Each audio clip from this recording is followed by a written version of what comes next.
feel bad for Marissa Tomei? For what? This movie? She got an Oscar for her performance. No, not that. Isn't this our second Marissa Tomei movie? Before this flick, we saw her in Before the Devil Knows You're Dead, where she's married to Philip Seymour Hoffman. And here, she's engaged to Joe Pesci. Why is this woman cast as someone who hooks up with guys way below her league? She can do so much better. It's ridiculous. We also saw her as Mel Gibson's ex in What Women Want. The anti-Semite? You think that's a step up? I'm just saying, in terms of looks... Hey, wait a minute. What about in the bedroom? In terms of looks? I'm sure she looks great in the bedroom. From what little we got to see in Devil Knows You're Dead. We didn't see just a little of her in Devil Knows You're Dead. We saw a lot of her in The Devil Knows You're Dead. Well, just saying. No, we saw her in the movie in the bedroom. Were those guys unworthy of her? Oh, for sure. Well, then who would you have as a love interest in movies, Mr. Casting Director? Me? You. Yeah, I'm totally in Marissa Tomei's league. Are you high right now? Yeah. Okay.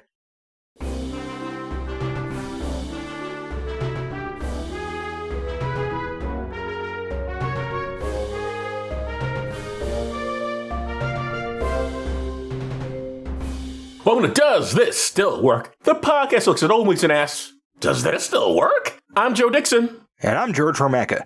And today we're discussing My Cousin Vinny from 1992 and some historical context.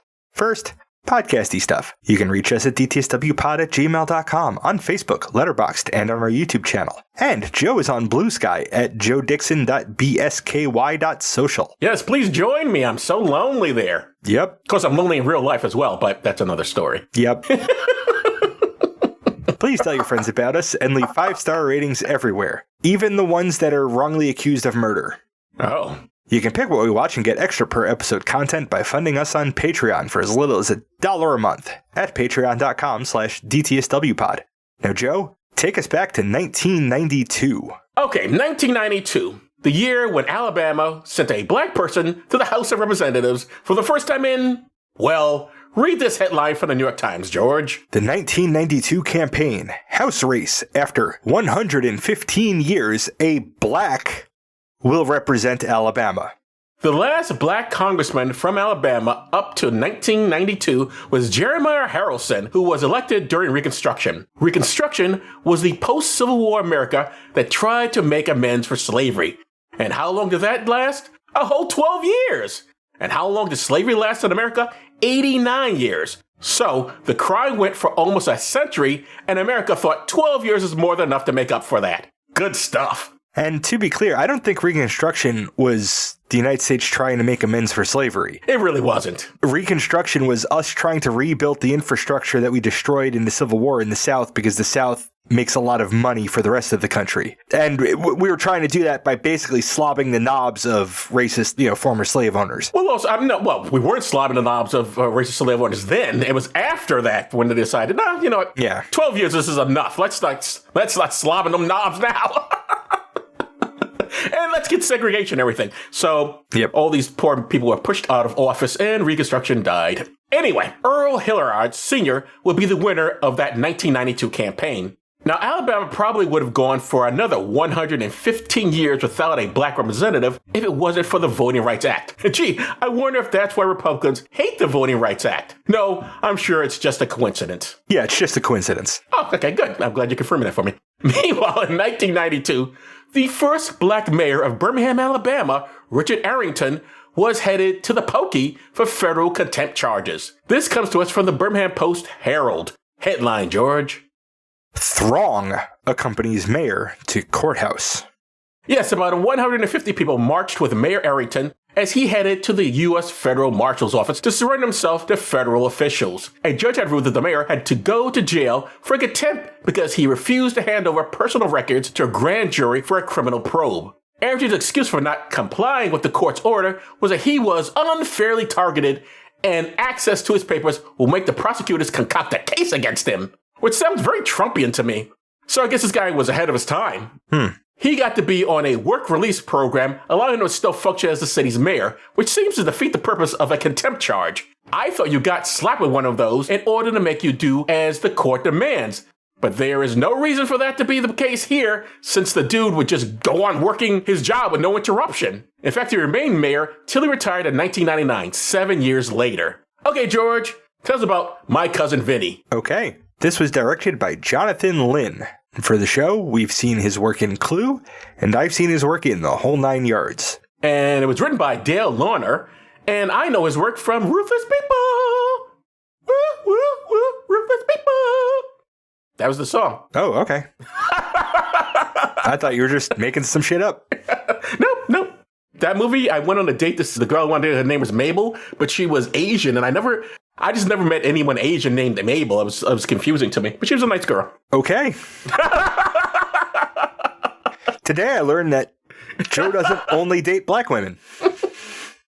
Blurbs. IMDb says, 2 New Yorkers accused of murder in rural Alabama while on their way back to college call in the help of one of their cousins, a loudmouth lawyer with no trial experience. Okay. Yeah, I think that's about right, yeah. Amazon. When Bill Gambini and his friend are mistakenly charged with murder in Alabama, it's up to his lawyer cousin Vinny to try and help overturn the conviction. That's just wrong. That is just flat out fucking incorrect. A conviction, you don't have a conviction until the jury convicts you. Yeah, that never happens in this movie. Yeah, no one's convicted of the crime. True. God, that's fucking holy shit.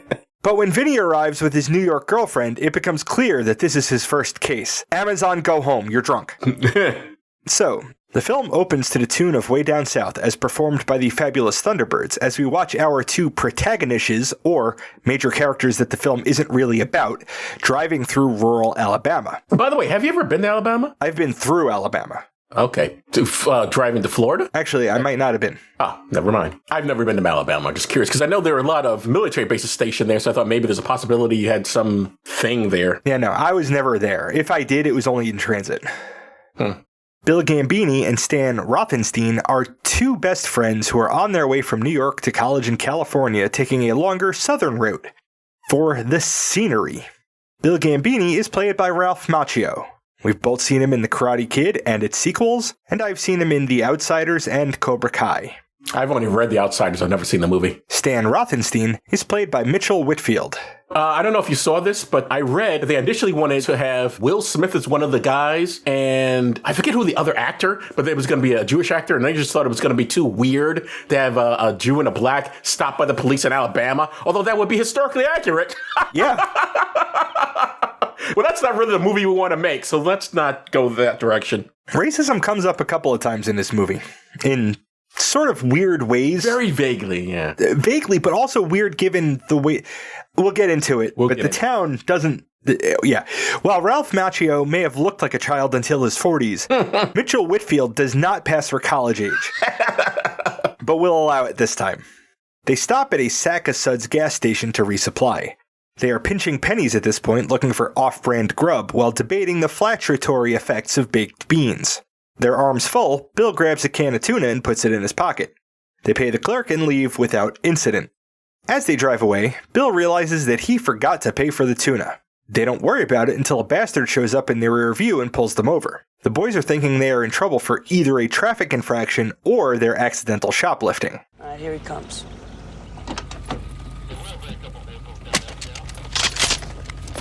Show me your hands! Jesus. Show me your hands!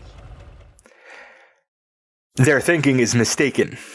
They are arrested, picked out of a lineup, and booked. Now, the interesting point about when the cop stops them and pulls out a shotgun and starts threatening them immediately without any sort of preamble, even though I don't think the movie intended this, it's interesting that his demands are contradictory, because on one hand, oh, show me hands, have your hands up, open the door. Well, how can I do that with my hands up?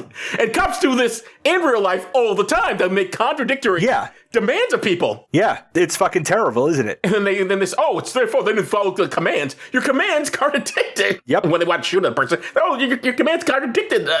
People, especially when it's a bunch of them all yelling at you, all yelling different things. And then it's always the poor arrested person or the victim of the shooting who's at fault. Like, bullshit. Now, I've heard that this is a fairly accurate legal movie. Like, the legal things in it are fairly accurate. I've listened to at least one other podcast cover it like a while ago. I don't know that anybody has mentioned this, and I don't know that I'm correct. But when you are arrested, don't they tell you right then what you're being arrested for? You are under arrest for the murder of X and so. I'm not sure. actually that they have to. Because I remember when I got stopped for my quote-unquote bank robbery, he did not tell me exactly what was going on until they put me in that little space that I had to stand there like an idiot for several minutes before they... So I don't, well, then again, I guess technically I wasn't arrested, but I don't know. I don't know that they really have to say what it is they're stopping you for. And it also it makes it also be state by state for all we know. Okay, no, they don't. So here's another fact about, since we're talking about law enforcement real quick, and I'm sure you know this, George, but I wonder how many of our listeners realize that legally the cops do not have to protect you. In fact, the Supreme Court says law enforcement has no legal obligation to protect you. yes, I'm aware of that. So I wonder how many people are, and how many people are like, oh, how dare you go get, defund the police, all that sort of stuff. Realize these people you want to fund so badly have no legal obligation to do their fucking job. Nope. According to our fine Supreme Court. I'm going to keep going before I go off on a fucking rant. Back at the Sack of Suds, Sheriff Farley is examining a murder scene. The clerk, who Bill and Stan had interacted with not too long ago, now lies dead face down in a pool of his blood. The townsfolk are aghast that one of their very own has been cut down so randomly. Sheriff Farley is played by Bruce McGill. And for this podcast, we've seen him in National Lampoon's Animal House and The Secret of My Success. And I've seen him in Cliffhanger, Shallow Hal, The Sum of All Fears, and Cinderella Man. For 2 minutes, the sheriff interrogates Bill about the murder, while Bill thinks he's being interrogated for shoplifting.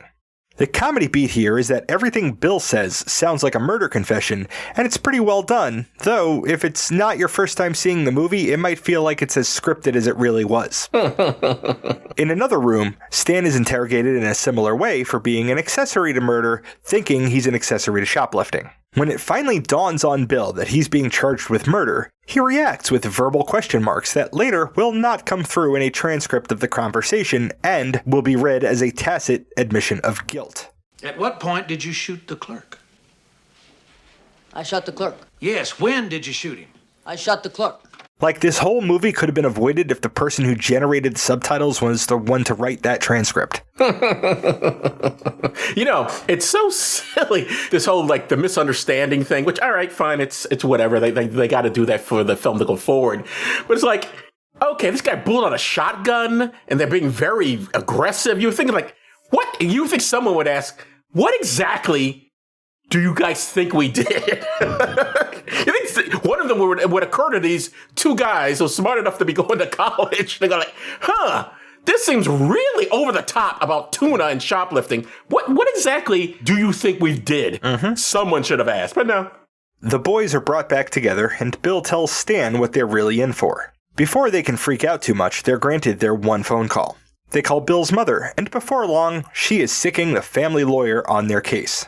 That's a great idea. You think he'll do it? What? We got an attorney in the family. Great. Who? My cousin Vinny. Title! And we have a title! Do you think the whole crew said that when he said that line? My cousin Vinny, we got a title! No idea. I have no idea what happens on film sets. I'm sure it's just lots of orgies and craft services. I've been on a film set, if only. Hey, here's another thing I found very curious. This was your first time seeing this movie, right? I've never seen this movie before. Okay. Don't ask me why I didn't see it. This was wildly popular. I have no idea why I didn't see it, but I did not see it. And again, I don't know if it's intentional by the filmmakers, but this shows the cops to be really incompetent because they assume these guys are criminals that did this murder. No physical evidence. Nothing. They found no gun. They found no weapon. Not a thing. And they have no history of these guys doing violent crimes. Yet, just assume, they must be guilty. Vinny Gambini arrives in town with his long-suffering fiancée, Mona Lisa Vito, no known relation to the mobster from Weekend at Bernie's, though I can't rule one out. Both are fairly knowledgeable about the care and feeding of automobiles, and roll into town with their car handling weirdly after getting stuck in some of the famous Alabama mud. The two can't figure out the problem, and when a local tells them that it's mud that's gotten into the wheel causing things to be unbalanced, only Lisa seems to understand that that's the case. Vinny Gambini is played by Joe Pesci, who we know from the podcast and Raging Bull and Goodfellas. And both of us know him from Lethal Weapons 2, 3, and 4. And I know him from The Irishman, With Honors, and JFK. It's interesting, when I was looking through his credits, I'm like, wow, With Honors, I completely forgot about that movie. That happens to us a lot, Joe. In that film, it's so funny because Joe Pesci had to go to the Oscars, I guess, when he was filming with honors, and he looked like a homeless person, and all these commentators say, oh my God, he looks so homeless. He was playing a homeless person for that movie, that's why. But nobody knew that at the time. He just looked, his beard was all ungainly and everything, and it's like... So he's a method actor who stays in method after filming's done? He probably just went off the set, did this thing for the Oscars, and then went back to the set. What is he going to do, shave and have to grow back the beard? Mona Lisa Vito is played by Marissa Tomei, who we've seen for the show in What Women Want, In the Bedroom, and Before the Devil Knows You're Dead. And I've seen her in The Big Short and Trainwreck. We've both seen her in Captain America, Civil War, and the other MCU movies she's been in. Mm-hmm. And I've seen her in Anger Management. And she is, as of this recording, still the hottest Aunt May ever. Mm-hmm. Bill and Stan are checked into the state prison with all the requisite remarks about having to endure sexual assault to be safe from other dangers. In fact, that will get played as a joke in the next scene for a while. This is something I did think was kind of weird. They seem to go straight to prison, which seemed to be... I would think they would have them in some sort of holding cell, see if they can make bail, rather than just putting... I mean, it's like they haven't been... They've only got one facility because they keep sending Vinny to that later. Yeah, I guess you're right. Yeah, I guess so. When Vinny shows up and is led into the cell, we have another miscommunication beat, where Vinny is there pro bono as a favor and Stan thinks he's about to get raped. I'll admit to still having chuckled at some of it because while the basis for the joke is horrible, it was written well. It's also long enough that I couldn't hold it in my head that I shouldn't be laughing at. Once everyone is properly introduced, the boys get to confer with their attorney and learn that he's only recently passed the bar after 6 attempts and has yet to go to trial as his chosen role of personal injury lawyer. Still, he's free and he's there, so he's hired. Vinny meets with Judge Chamberlain Haller for an interview. The judge isn't sold on Vinny's experience, qualification, or worth as a human being. Unlike most judgmental types, he offers help in the form of Alabama Rules of Criminal Procedure by Hugh Maddox, which is a real book written by a 31-year justice on the Alabama Supreme Court. Justice Chamberlain, as far as movie, I don't know if you recall him a villain, but a movie hard ass is actually not that bad a guy. All things considered. He is a stickler for procedure, and he tells you that from the get-go, and he hands him a book full of that procedure so that he can learn from it and not go afoul of any procedure. And then Vinny goes afoul of all the procedures. And also, like, every time Vinny got sent to jail, he fucking deserved to get sent to jail. I agree. But here's the thing. I don't want to shit all over Alabama, but let's face it. How many judges really care if the defense's lawyer is qualified or not? He cares. He wants you to actually know what you're doing. Yeah. Which, credit to him. Yeah. I don't know how often it is that a judge really gives a damn if the defense counsel actually knows what he's doing. Yeah.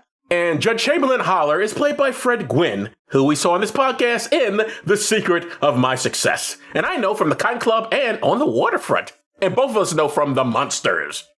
Yep,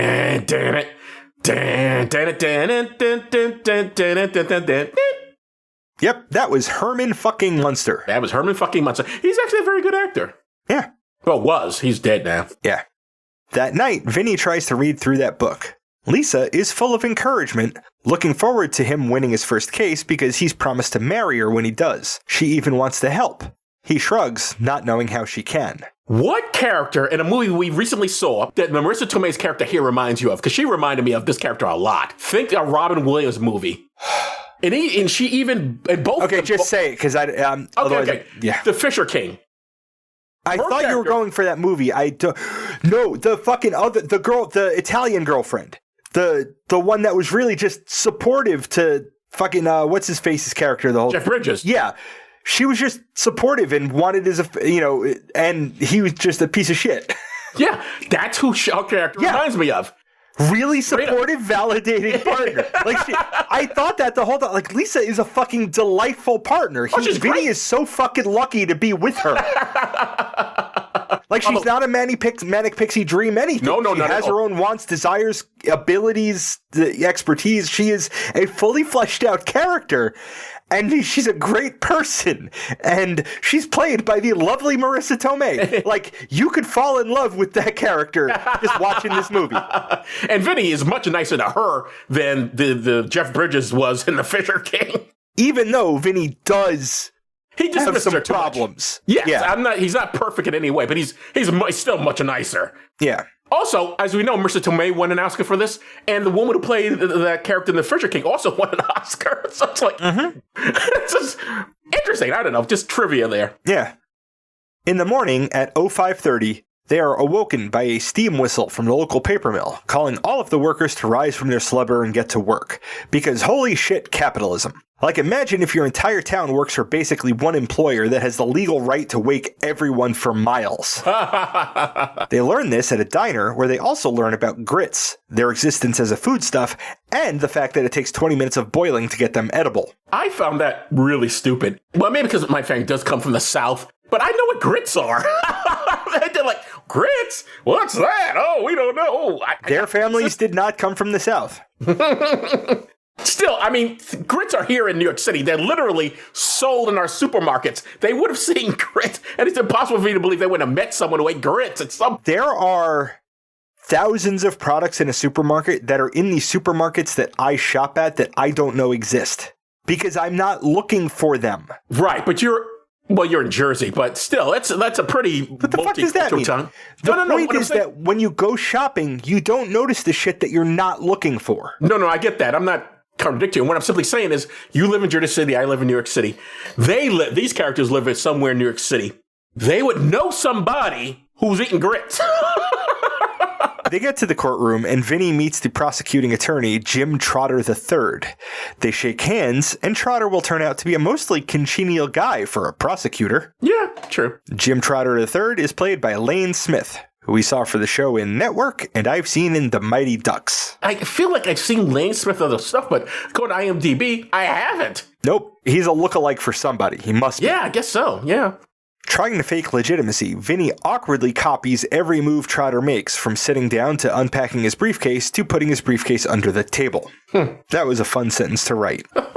The arraignment hearing is a fish out of water trope, because even though Vinny is a lawyer, he is not a criminal lawyer, he has no experience, and he hasn't even found the time to sit and observe a courtroom, doesn't dress like a Southern lawyer, and certainly doesn't know how things work in Alabama. He's jailed for contempt of court before the arraignment is over. Monica bails him out, but had to use half their money to do so. She tried to get some by hustling a local at pool, but he wouldn't pay up. Over some roadside grub, Vinny makes an analogy between building a case and building a carburetor. Throughout the movie, he'll be dismissive of Lisa's ideas and willingness to help. And he'll get worse about it as the movie goes on, until it bites him in the ass. Vinny goes to the pool hall to confront JT about the money he owes Lisa. JT is a large, stupid man who'd rather settle things with his fists than pay up. Vinny talks circles around him and tells him that they'll fight when JT actually has the money on him.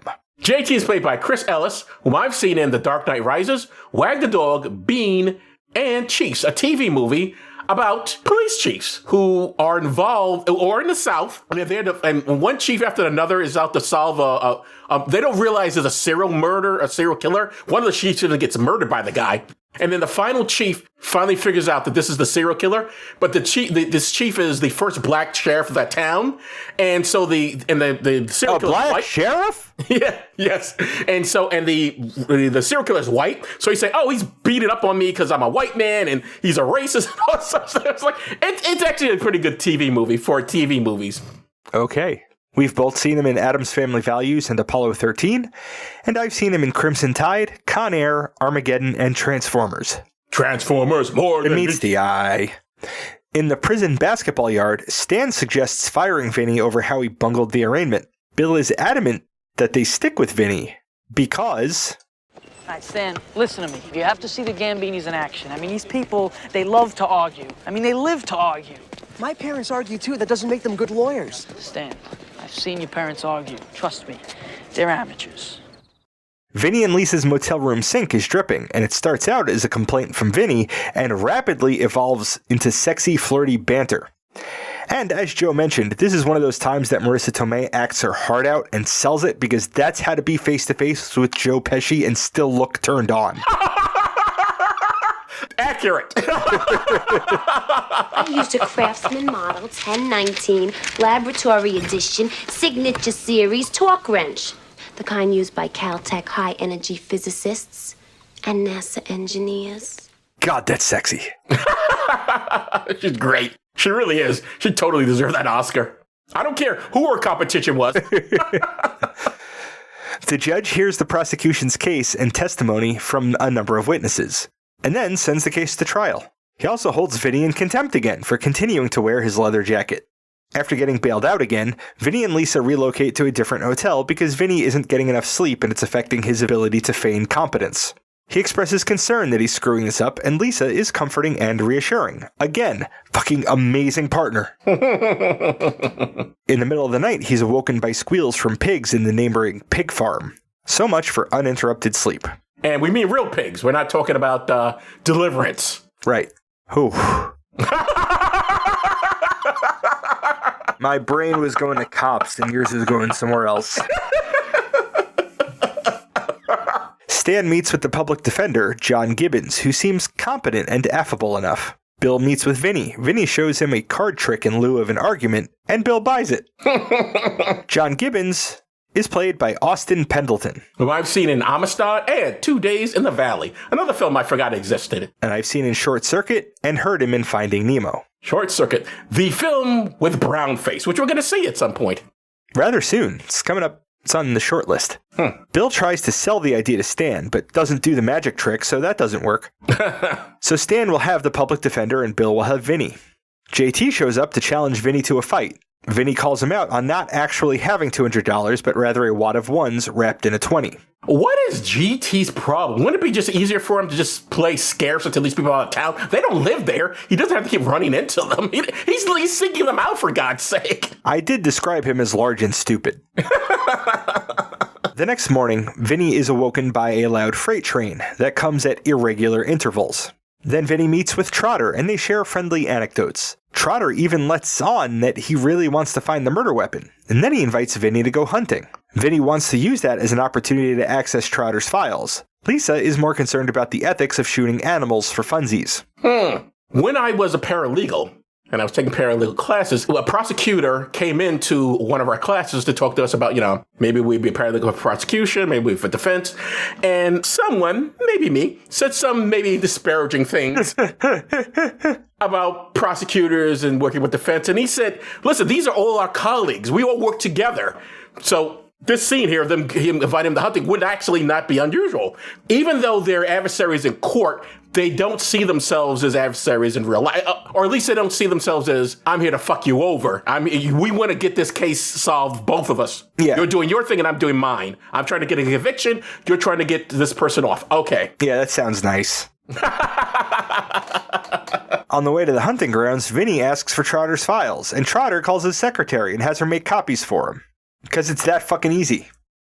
And it really is. It really is, yeah. When he gets home, Lisa is reading the book that he got from the judge and points out that it wasn't Vinny's ability to sweet-talk Trotter, but Trotter's legal obligation to disclose his evidence that got him the files. You have to wonder, Vinny wants to be a lawyer. You think he would have at least watched one movie or TV show about lawyers. We all should know this. Yeah, the defense should get the same evidence that the prosecutor does. Even Matlock does that. Vinny goes around and interviews all of Trotter's witnesses and takes photos from their points of view at the time of the shooting. Then we see jury selection and the phenomenon of prosecutorial discretion. In this case, it's only displayed in the positive. Trotter approves a juror in spite of a clear preference towards conviction based only on a cursory explanation of the case. In the negative, you might see a prosecutor dismiss a juror for, say, expressing a liberal idea.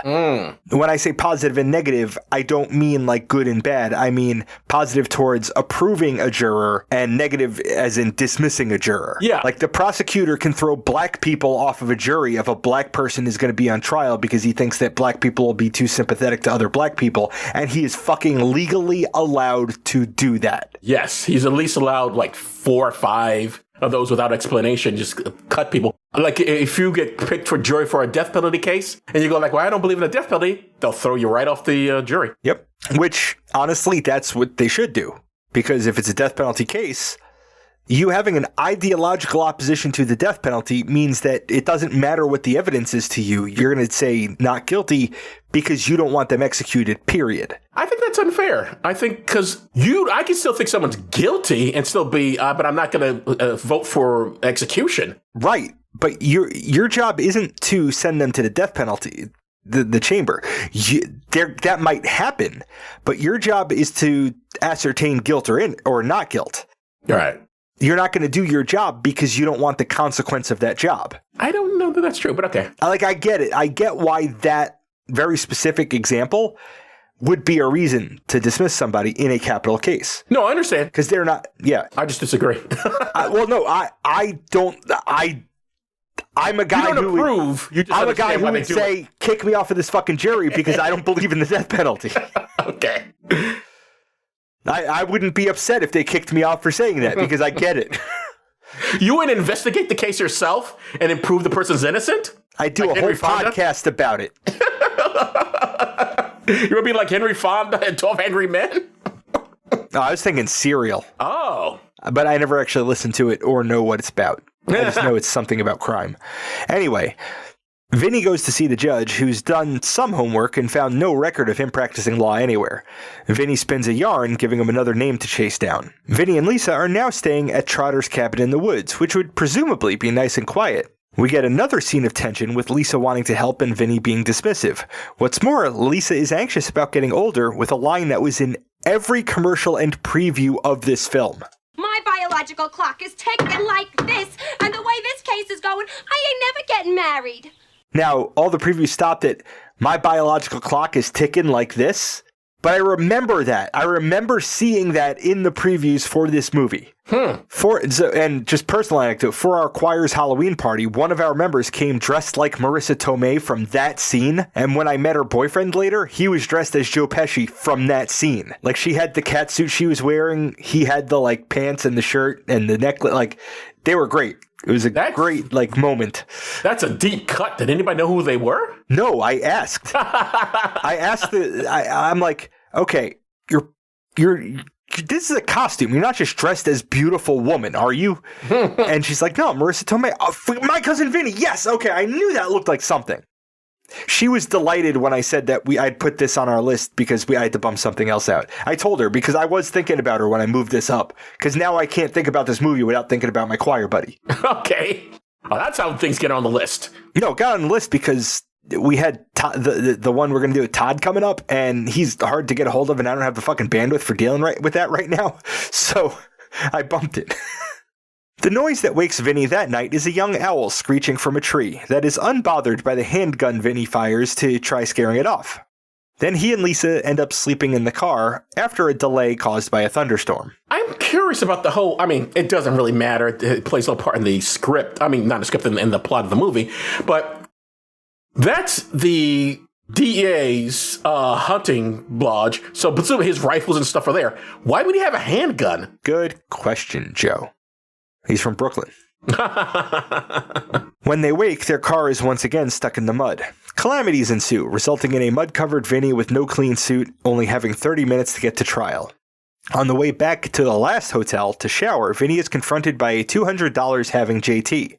Vinny wastes no time and does what I can only describe as a Mario punch, laying JT out. And when I watched this again I watched that a bunch of times because that is just fucking hilarious. The way he just whack, boonk, gets up, moves. It just well, it's hilarious seeing for sure. And the thing is, like, he's waving his hand like, please, please, please, I don't have time for this right now.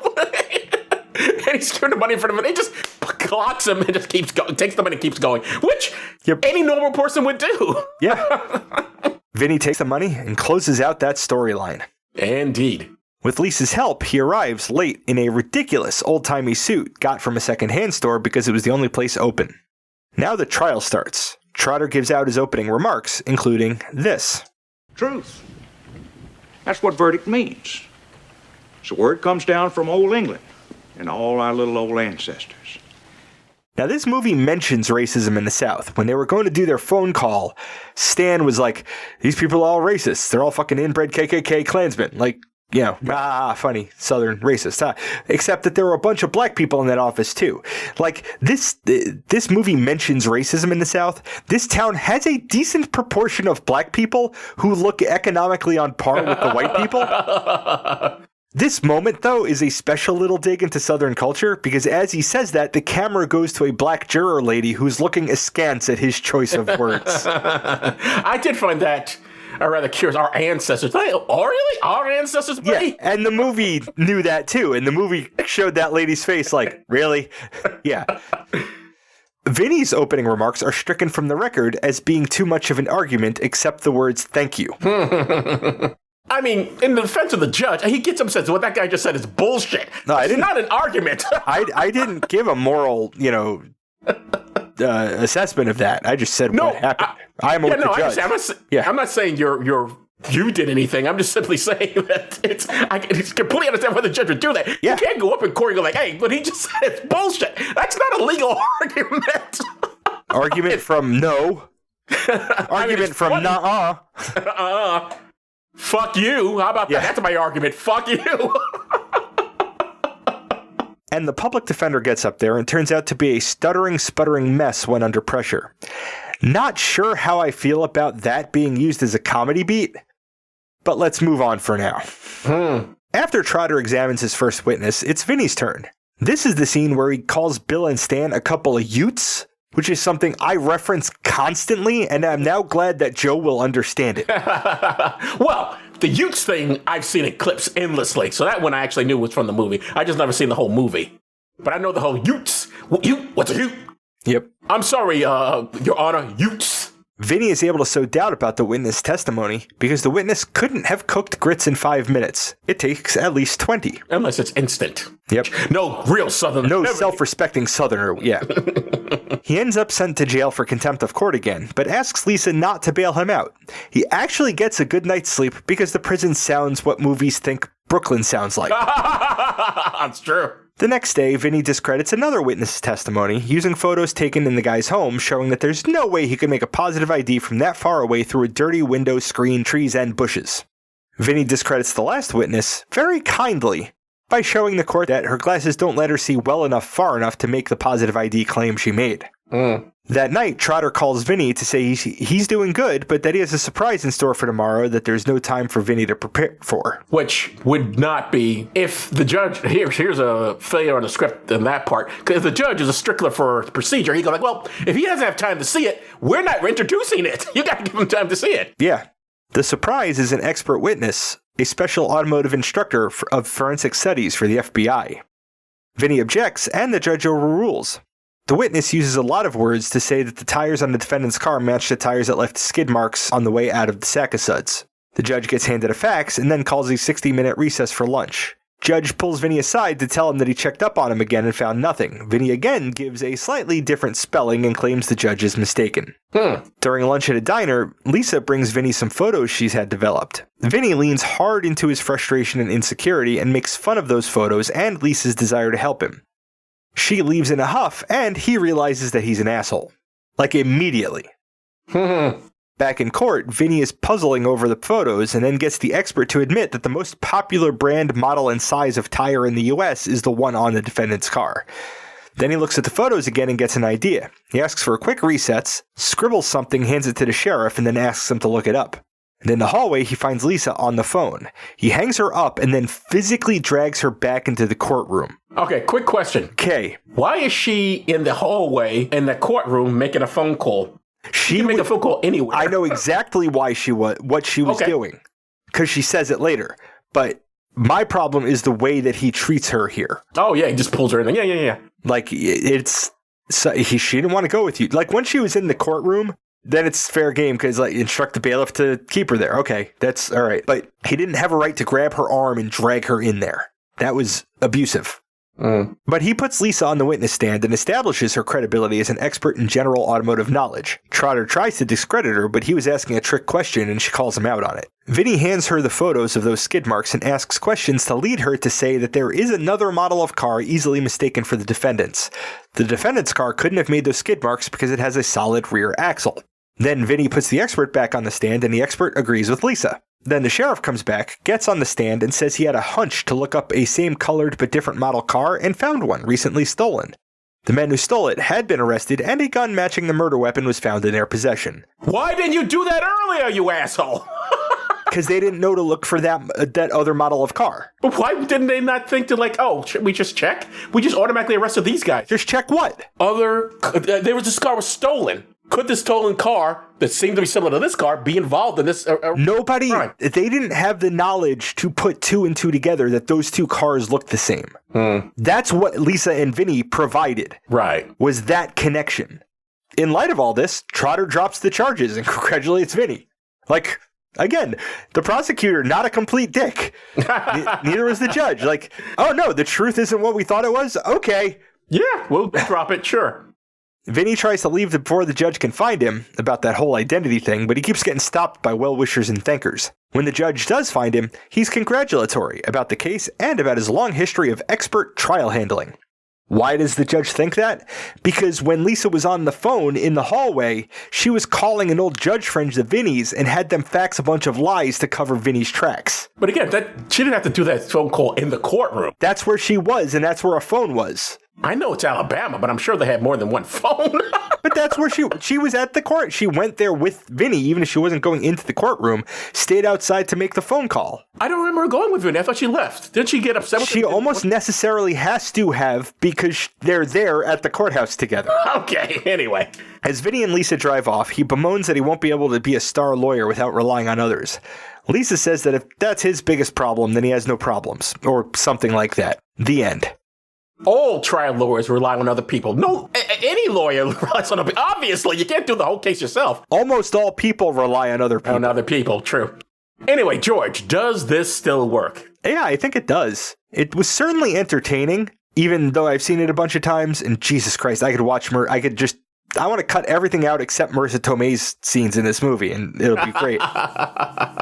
But from what I understand, it is not horribly misleading from a legal standpoint, like a lot of movies that involve legal stuff are. Mm-hmm. It has a nice twist at the end. It's not a twist, it's just a nice revelation at the end. Right. And it kind of neatly ties everything up. And the characters are believable and, again, especially Marissa Tomei, likable. Vinny has problems, and there's consequence. Lisa walks away from him in the diner, and he realizes that he's a fuckwad, and he bangs his head against the wall because he's a fuckwad. I think it's a good movie. Yeah, I think it still works. What about you, Joe? I loved it. I thought this was a terrific movie. I really enjoyed it. I was surprised, which makes me again wonder why the hell in 1992 did I not see it, or all the subsequent years after that. I never decided to sit down and watch this movie. I thought it was terrific. And yeah, I mean, I read up a little bit on it, and according to what I read, the trial stuff is actually accurate. Vinny does a real trial lawyer stuff. It's exactly how it would go. Joe Pesci's performance is terrific. Of course, Mrs. Tomei is fantastic, but everyone's in it is good. I mean, probably the one who has the least to do is Ralph Macchio, which is weird because was a pretty big star. I think Karate Kid just came out earlier that year, last year or 2 years before this picture or something like that. So I'm surprised he had so little to do, but. He was really trying to grow. To be fair, your mustache right now better than his in that movie. Thank you, I guess. But really a good film. I really enjoyed it. Yeah, it definitely still works. And not for nothing, these moments where you haven't seen a movie and you see it for the show and you loved that movie, they are my favorite moments, and I don't know why, but just seeing you happy like that makes me happy. This is not one of the pictures I go in thinking, oh, God, I'm going to hate this, and then think, oh, wow, I love it. I had no feelings one way or the other. Yeah. When I went to see this, so there was no bias against it, at least. Unlike, I don't know, Airport or whatever, which I thought I really was going to hate. I can't say I was surprised, but I did enjoy myself. Yeah. For some reason, I keep thinking of this film in the same league as Weekend at Bernie's. Which is not. It's not. No, it's a so much better picture. But over the years, for some reason, my brain has decided those two films were equal to each other. And I guess that's probably why I never saw My Cousin Vinny, because, it's just going to be another bullshit comedy that I'm not going to like. Well, got that one wrong. Hey, better late than never. Better late than never, yes. All right, my friend, what is coming up next? Next week will be the last episode before Christmas. So we'll be talking about The Santa Claus from 1994. Santa Claus. The Santa Claus. We get to watch Tim fucking Allen. That is a film I have not seen, and I have bad feelings about, so we'll see if I'm correct. I suspect this is not going to be one of those, I'm really surprised I enjoyed this. But who knows? I don't know. But I'm telling you, I'm going in thinking I'm probably not. Yeah. You've seen it, though, right? Yeah, I don't remember much about it, but it's Tim Allen. It can't be that good. Well, I guess we'll find out. So I guess that's it for this episode. I'm Joe Dixon. Thanks for listening. And I'm George Romaka. Thanks for listening indeed, because if a podcast drops and there's no one around to hear it, it's just another collection of ones and zeros that doesn't matter. I object to this witness being called at this time. We've been given no prior notice he'd testify. No discovery of any tests he's conducted or reports he's prepared. And as the court is aware, the defense is entitled to advance notice of any witness who will testify, particularly those who will give scientific evidence so that we could properly prepare for cross-examination, as well as to give the defense an opportunity to have the witnesses' reports reviewed by a defense expert who might then be in a position to contradict the veracity of his conclusions. Mr. Gambini? Yes, sir. That is a lucid, intelligent, well-thought-out objection. Thank you, Your Honor. Overruled. You've been listening to Does This Still Work? Produced by Joe Dixon and George Romaka. The hosts can be reached via social media, email, or the contact page at dtswpod.com. Be good to yourself and others, because that still works.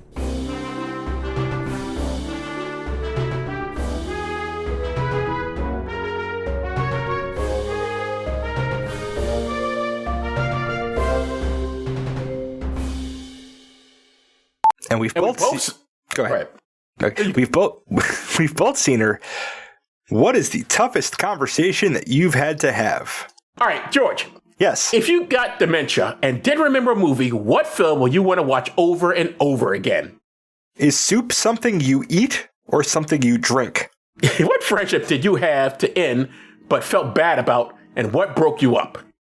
Who are two people that you would love to see box each other to the death? On a scale of 1 to 10, how strict were your parents when you were growing up?